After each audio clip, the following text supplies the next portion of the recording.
Welcome everyone to Bet What Happens live for the Denver Broncos versus the Kansas City Chiefs. It is 10-0 right now in favor of the Kansas City Chiefs. We're at the 2-minute warning. Based off the live money line, Kansas City 93.5% to win as they have the ball here at the 2-minute warning. So Grant, Denver's down 10. What are you feeling about the game overall and any player props you might be looking at? Just hit Russell Wilson over 129.5 passing yards, minus 110 over at DK. Russell Wilson has been awful so far this half. Just absolutely terrible. I'm going to be on play, so something might have just happened. But yeah, he's been terrible, but he's not that bad. Like, it does not make sense to me how this line is so low. I know he has 17 passing yards. Pre-game total came in at 214.5 is I think what it ended at. I actually got it at 222.5. Took the under, so granted I do have a nice middle opportunity here, but almost guaranteed at least middle, or if not, or at least under, but if not middle. But he's going to be passing the second half. They're down 10. We've seen Russell Wilson do a lot in garbage time. I know the wind's going to affect him. I know the wind's really not great, but overall this line is just far too low in my opinion. I don't understand it. I agree with you. I agree with you. And so while you even were talking about that, the line moved up to, I believe, 130.5. But yeah, our live in-game player prop tool shows that that is a value as well. We're showing a pretty significant edge to the over there. So Grant, we're both on Russell Wilson over 128.5 passing yards. And I don't even care that the Broncos don't have the ball right now. I don't care that they're not starting with the ball in the second half. Just seems to be too low, and that's what our projection model is showing as well. So that is our first bet for Bet What Happens live. Now, do want to say that the Chiefs, they do have the ball here inside the 2-minute warning, and they're backed up into their own territory, so they got quite a ways to go, but there's a chance they extend this lead. What else have you noticed in this game as far as the Chiefs having the ball or the Broncos having the ball where you may want to look? I mean, potential. And there's a pick. All right. That explains things. So but there's also a flag, so we'll have to see. But sorry, go ahead. What does the model say about Judy and Sutton? I'm thinking about hitting both of them. Sutton, I think currently, before I got blacked out, was sitting at 34.5. Judy's sitting at 29.5. I think both those lines are too low. Again, kind of goes now. It's 31.5 and 29.5. Yeah, so Sutton right now, of course, has 9 receiving yards and Judy has 1. So you said 34.5 for Sutton and 31.5 and 29.5. So we definitely have overvalue on Judy. Sutton at 31.5 looks pretty close to in line what we have. But I will, make sure to check everything here. Yeah. It looks like Judy is the better value of the two, which makes sense if we're taking Russell Wilson's over. One of his receivers are going to be correlated with that at least. Yeah, I'm going with Judy for sure. I'm going with Sutton also. I'm hitting both. I like Sutton's reception prop more than I like his yardage prop because he's the short A-dot guy in this offense so far this year, even with Judy lining up in the slot. But I'll definitely ride with you on Judy over 29.5 receiving yards. For sure. Longer average depth of target. Kansas City really weak versus the slot. So, Grant, we're both on Judy over 29.5 receiving yards. For me, Sutton is more a volume guy. So he could get there on his yards, but I'm actually going to look at his receptions prop rather than his yards. So if we look at Sutton right now, he has 1 reception. Our projection for the full game is right around 3.5, and it's plus 152 to the over at FanDuel for over 3.5. And you kind of got to think at this point, the Broncos are going to have to be throwing more. They can't afford to run the ball. They play faster in the second half in all situations, and they're going to have to be throwing. So I'm going to take Sutton over 3.5 receptions at plus 152 as my third bet here on this Bet What Happens live. What do you think about that? Yeah, I'll ride with that. So Grant's going over 3.5 receptions as well at plus 152. So we're showing a nice edge there. as well on Cortland Sutton over 3.5 receptions. So I actually have the under on Judy receiving yards at 53.5. So I have two fun middles with like 25 yards of receiving and 100 yards passing. So nice. A couple of middles is a nice opportunity there. And if we're just looking, so of course Denver does have the ball here, and Mahomes with an intentional grounding. But that I was just watching the ref, and that was super windy. If you saw his jersey blowing, it was going like really crazy. So it looks like the wind is picking up. At least there's some gusts. So that could force a lot more shorter passes as well. So I misspoke. I said Denver has the ball, but it's 4th and 26. They will have the ball is what I mean. But yeah, I think that's good. A couple good bets here that we've made early on, knowing Denver, and especially with Denver getting the ball back here, that helps us even more. So yeah, Grant, where else do we want to look? We got a lot of good bets already. So let's keep rolling on that. What do you think about Judy over 4.5 receptions, currently -115 over at DK? Trying to find other spots, seeing what it's at. Don't see it over on FanDuel. It's locked out there. Receiving over at Caesars, currently blocked out here, likely because they're on the field. But I'm assuming when it goes back on the board, unless he gets a catch here, he'll probably be sitting at 4.5. Like you were saying, the wind is going to be a factor. Obviously, they're going to be throwing the ball a bunch more in the second half, being down 10 points. If they end up scoring here, that almost certainly means that Judy actually did something. So it's an interesting spot. Also, just popped up on the board here. Russell Wilson over 12.5 rushing yards is one that I could potentially be talked into. Russ has actually been rushing the ball a decent amount. He's currently sitting at 2.10 in the second half is a solid line to me. To me, I think I'm going to hit that if the model agrees with me on this one. Yeah, so 10.5, is that what you said? 12.5. So 10. 12.5. Okay, yeah. I think that's fine because I liked his over pregame, and now that they're going to be forced even more into passing situations, and Kansas City generates such a high pressure rate, that scramble rate should increase for Russell Wilson, especially with the wind picking up. So I'm with you there. I think over 12.5 rushing yards on Russell Wilson is a bet I'm going to take. We're hitting it at 11.5 now. There's an 11.5. Nice. Excellent. Yep. See, these odds are always updating, but I don't mind 12.5 either. Get the best line that you can. I mean, that 1 yard probably won't mean a whole lot. It's not like Denver's leading right now where a kneel down or two could come into play. And you know, there's super huge dogs on the money line. So I'm not too worried if you want to take over 12.5 or over 11.5 rushing yards for Russell Wilson. So real quick, just to kind of reset the game state here, the Denver Broncos do indeed have the ball, and Russell Wilson just incomplete to Cortland Sutton, unfortunately, for that over on the receptions prop. But I do want to go through some routes run. So Cortland Sutton, 9 routes run, Jerry Jeudy, 8. Troutman and Dulcich is interesting because, of course, Greg Dulcich back in the fold after returning from his hamstring injury. They've both run 4 routes. They both have 1 catch on 1 target. And then on the Kansas City side of the ball, Travis Kelce, 17 routes run. But for the wide receivers, I think this is important to note. Rashee Rice, top wide receiver at 11 routes run. Sky Moore at 10. And Kadarius Toney, 3rd, down at 7 routes run. So just some idea there on usage for each team in terms of the receiving game. Yeah, no, that sounds about right. What's Mims at? Because he doesn't have a target, I don't have his routes run yet. So that's the only drawback about the live routes run stats I have access to. So classic. Yeah, no, it's definitely. Yep. I don't think this is the Mims spot. Mims, obviously a great deep threat, or at least he has been so far this season. Not really going to be a spot where you're going to take a ton of deep targets unless the wind dies down a little bit later in the game. So yeah, not really a spot I want to target that.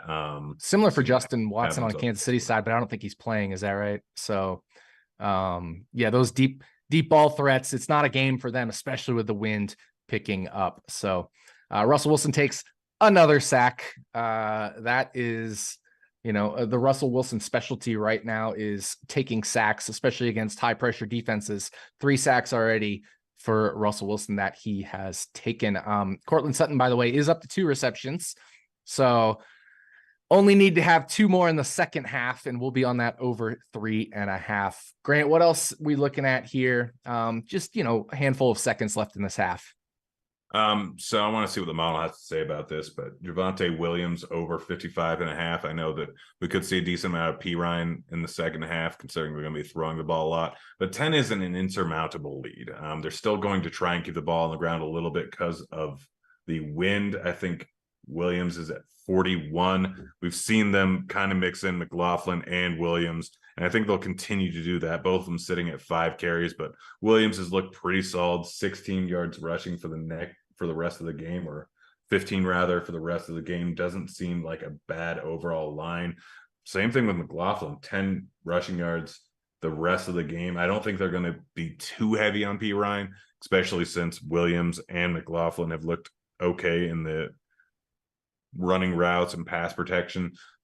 Wilson can't seem to not get sacked, so I think that both those lines potentially look like decent overs just because of how small they are, and I don't even mind taking both of them, just hoping that one of them hits, potentially too. Yeah, it's interesting. So I'm not as big a fan of it for a couple of reasons. So first of all, obviously Denver doesn't have the ball right now to close out the half. They won't start with the ball in the second half.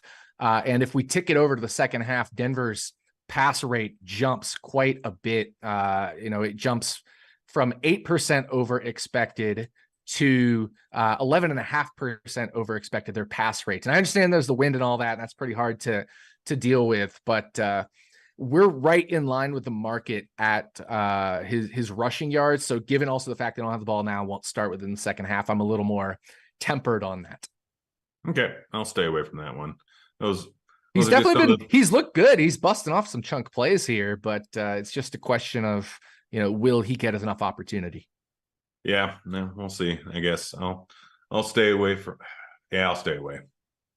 It's tough. It's a tough one because, Kansas City's up 10. They'll have the ball. They have a chance to go up 13 or 17 potentially to start the second half, which could really hurt him. It may be one you want to look at, like if Kansas City gets into a third down situation, take him over at that point on their first drive of the second half. Yeah. No, that's definitely one I'll be keeping an eye on based on how Casey, because I can almost, Mahomes. I have a not to talk about non-live betting, but I had a nice little bonus or a little profit boost. Same game parlay, 20-1, and I think I just need like 5 more rushing yards from Mahomes and Pacheco not to do awful the second half. Yeah, no, he had Mahomes there had a pretty good run, getting him into close to field goal range. It's not really as comfortable field goal range with the winds that we got going on. Of course, also depends on whether it's gusting or not, because we saw when that ref was given the penalty signal, it was really gusty, and now it seems to have settled down a little bit. But 4 seconds left. They do have Harrison Butker on the field to attempt a field goal. So at worst, this is going to be a 13-10 lead for Kansas City over Denver. If you're from the Broncos perspective. And this is a 60-yarder with some wind. So pretty wild here. But we'll just have to see how this plays out. I don't know if there's going to be any timeouts. Doesn't look like it. He nailed it. Yeah. Nailed it. An extra 10 yards to go. Yeah. And the wind was going there. You saw that it was, blowing from left to right there. And it just kept it inside the upright there. So well measured by Harrison Butker. That puts the Kansas City Chiefs up 13-10 as we head into halftime, half into head time. And that will take us to half. So Grant, good opportunity to reset here. Check out, the live money line, check out totals, spreads, anything like that. What are your thoughts overall, knowing what we've seen so far with the game and the weather? I mean, so thoughts overall, 18.5 for the spread for the game is probably looking about right. I'd go with Denver if I had to pick one. The total, I'd definitely lean towards the under at 34.5. I think it's going too much off of the game total. I mean, obviously, pregame total is sitting at 47.5, I think is what it closed at, 47 in some spots. 34.5 is implied 21.5 over on second half. Doesn't make a huge difference that it's 21.5 compared to 23.5 would be the second half total that you were looking at beforehand. Again, Denver hasn't looked great, and while I think they're going to be throwing a lot, and this game has had a few spots where Casey couldn't get into the end zone, or Casey threw a pick and didn't even come away with that. Like Broncos being inept, I still think 21 points for the second half, or over 21 points, because that's a big distinction, is probably a little bit too much. I don't really see Denver going for many field goals, so I think it's going to be mostly touchdowns, maybe a pair of field goals from the Chiefs. But that line just seems a bit too high. The KC offense hasn't really looked that great. They're going to be putting the ball on the ground a lot, slowing down pace overall, which gets me to Pacheco. What do you think about his rushing total here? I think it's currently sitting at 95.5 over at DK. Let's see what it's over at on FanDuel, 96.5. Sitting at 96.5, I think, over at 95.5 at Bet365. That, especially with them getting the ball in the first drive, that extra field goal on there, just kind of leads them to running the ball more. I don't think they're going to use CH much. McKinnon definitely not going to be in use much outside of third down and potentially in the end zone. I mean, he has like 6 rushes on the year. So what does the model say about Pacheco, 95.5 rushing yards? Yeah, so Isaiah Pacheco rushing yards. It has him, and it's just we need 1 second for it to update there on the live tool. So I'll use my spreadsheet. So Pacheco currently has 47, and rest of game. Now, when I tick this over to second half, rest of game, it has him around 41. So that would be like 88 rushing yards total. But they do start with the ball, so I'd lean towards the over on 88. Yeah, I think that's one I'm going to stay away from a little bit. Here's an interesting one. I want to talk about this one in chat because Carter Farrell here in chat says Valdez Scantling over half a receiving yard on FanDuel. Now, I need to first check, because I want to make sure I'm not missing any injury situations or anything like that.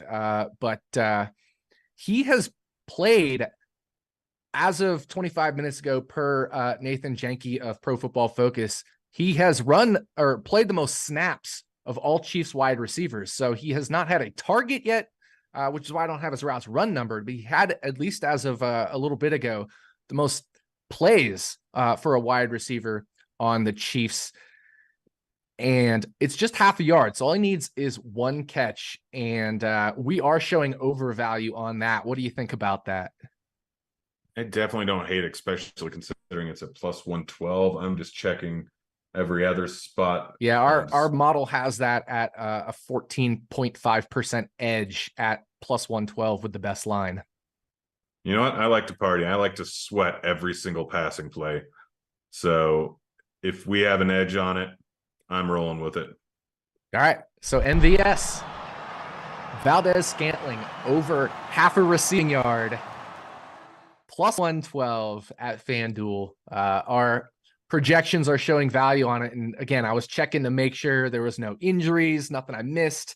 His usage has been there in terms of the snap count. So I'm totally fine with that as well for MVS here.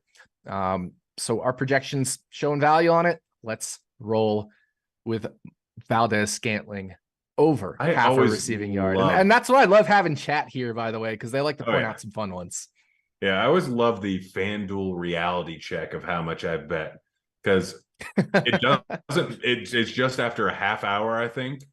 Doesn't matter how much you bet. It's a reality check. My favorite is when I've had it open for a half hour and I just can't seem to find anything. Reality check, you bet $0 over the last half hour. I'm like, don't you think you guys should have a threshold of like at least a cent on that? You'd think. Grant, do we want to look at touchdowns? Because Bet365 always has those nice, juicy second half touchdown lines. And some other books typically are pretty close as well. I know in the most recent show, Billy Ward and I hit a nice second half touchdown bet. So let's take a look at those. What are you feeling around touchdowns with this game being so low scoring so far?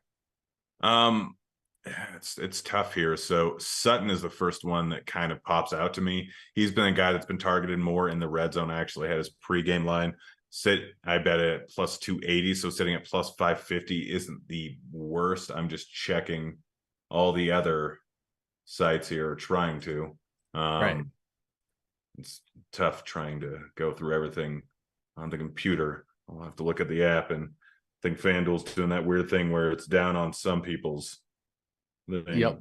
Yep. I always got to give it a refresh, I think, with sitting at with 450 there. Let's check out Caesars, but 550. What does the algo say about that? Yeah, so it's 550 as well at Bet365. So it now we have to keep in mind Denver does not have the ball, but they, certainly will be throwing quite a bit. We have Cortland Sutton at plus 495, and we have Jerry Jeudy at plus 475. Bet365 has both of them at plus 550. So we're showing value on both Sutton and Jeudy for a second half touchdown. You want to just hammer the Sutton Jeudy train for? Yeah, let's do it. Half a unit each on Jeudy Sutton. A quarter unit, half unit.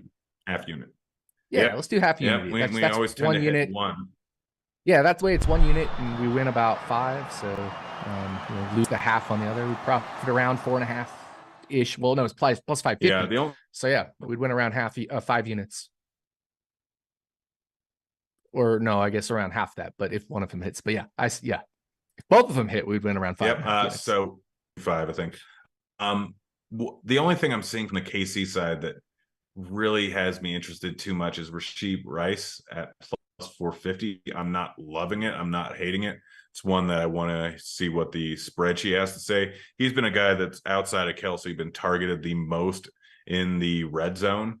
Mm-hmm. So he's definitely a guy that I could see some value on. He gets a ton of red zone work. I guess the issue here is how much Kansas City is not projected to pass. They're only projected to pass around 43% rest of game, and they spread the ball around. Now, certainly in the red zone, a higher share definitely goes to Rashee Rice. He has the most red zone targets on the team coming into the game. Obviously don't have a number on that, but we don't have value on that. Well, what about at plus 700? We technically don't have it at plus 700 either, but it's one of those things where, I could be talked into it, but we're not showing value. I'm not in love with it. That was one that I'm like, well, I know it gets that. So that was one. It's just the spreading around and just the fact that, now they're projected for around 44% tops, like pass rate, is just a reason to stay away. Yeah. What's Dulcich's routes run and snap share been in the second half? He's sitting there at plus 950. Over on FanDuel. Let's see. He's run 5 routes on Russell Wilson's 14 dropbacks, and Troutman has run 4. So 5 and 4 on the 14 dropbacks. So not a ton of usage there for the tight ends on Denver. Yeah. Probably. Well, probably staying away on that one. Nothing else really popping out on that. Let's check out any of the other passing and receive. Nice to see Wilson up to 159.5 for his. So we definitely got some decent value on that one. Rushing yard total still staying at the same. Don't see Javonte up over on Bet365, but we can look over here. It probably hasn't changed, and we didn't have value on it before.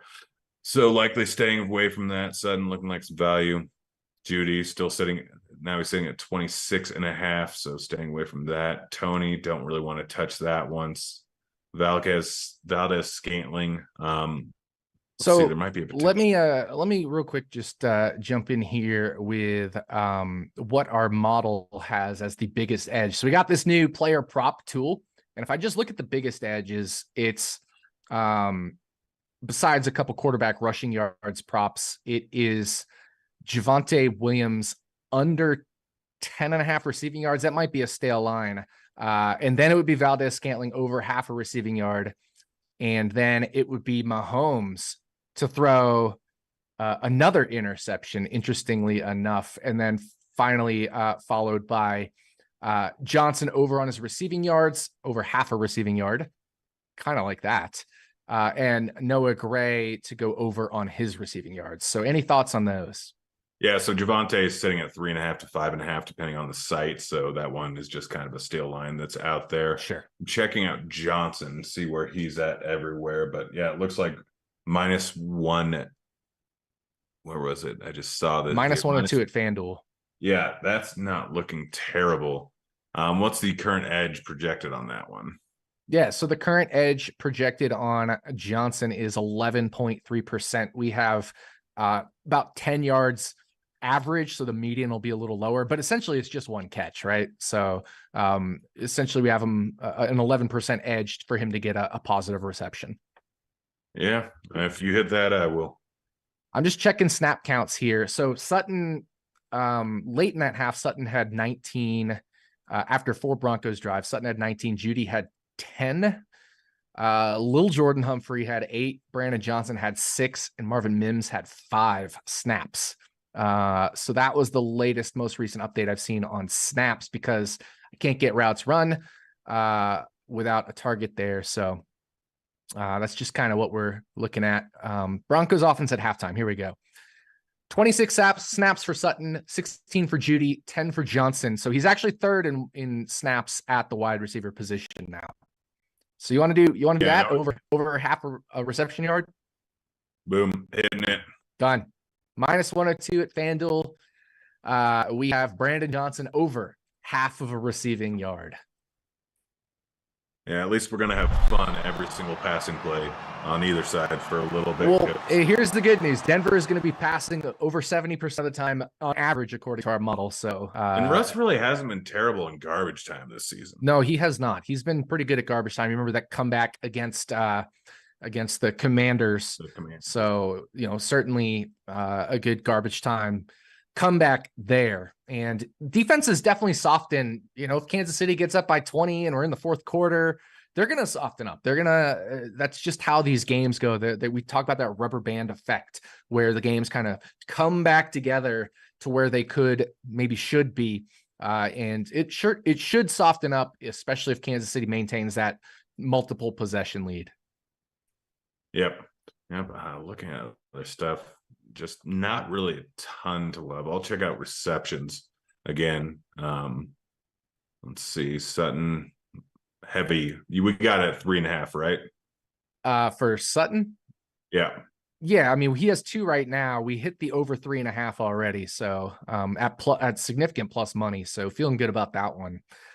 Real quick, I'm just looking at anytime touchdowns I've seen some questions about Pacheco in chat. We have +230 as fair on him. And Travis Kelce, we have for anytime touchdown. We have pretty long on him, so don't think we'll be looking at Travis Kelce anytime second half touchdown. Taylor Swift, sir.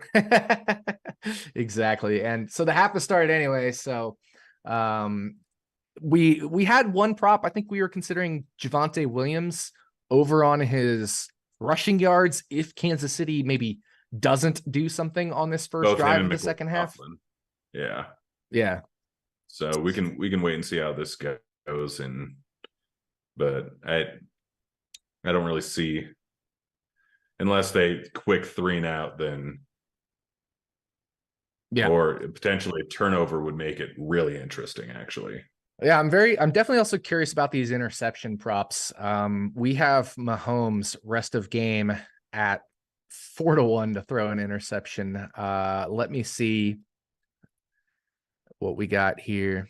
Yeah, not much value on interceptions. Well, no, there's a +320 out there, so not quite any value there. And Russell Wilson, we have over on his interceptions on 1.5 at +173. So if there's anything better than that out there, that might be interesting. Let me look at interceptions here at FanDuel. Russ Wilson's +168, and we have +173 is fair, so not quite any value there as well. So we're just kind of waiting on this Javonte Williams prop based off of Kansas City's first drive here, but they got a 2nd and 4, so they picked up 6 yards on first down, and they grab another first down here. So it looks like probably not going to have that value on the Javonte Williams prop because we were going to take that maybe if Kansas City had a quick 3 and out, a 3rd and long, something like that, where Denver could still kind of confidently be in this game. But now we're less confident with Kansas City already moving the ball. Yeah. So I I think still that's don't honestly hate either of those. yeah. So I think Yeah, that's I think gonna that, yeah. wrap it up here for Bet What Happens Live. We're waiting on that, but it doesn't look like it's gonna come to fruition. So we got a handful of bets. It looks like we're looking at the Denver receiving game specifically for most of our rewards on this Bet What Happens Live. But thank you all for joining us. We'll see you back here on Monday Night Football. We'll be using that player prop tool, the live edge calculator, all that stuff as well. So good luck with your bets, everyone, and we'll see you back on Monday.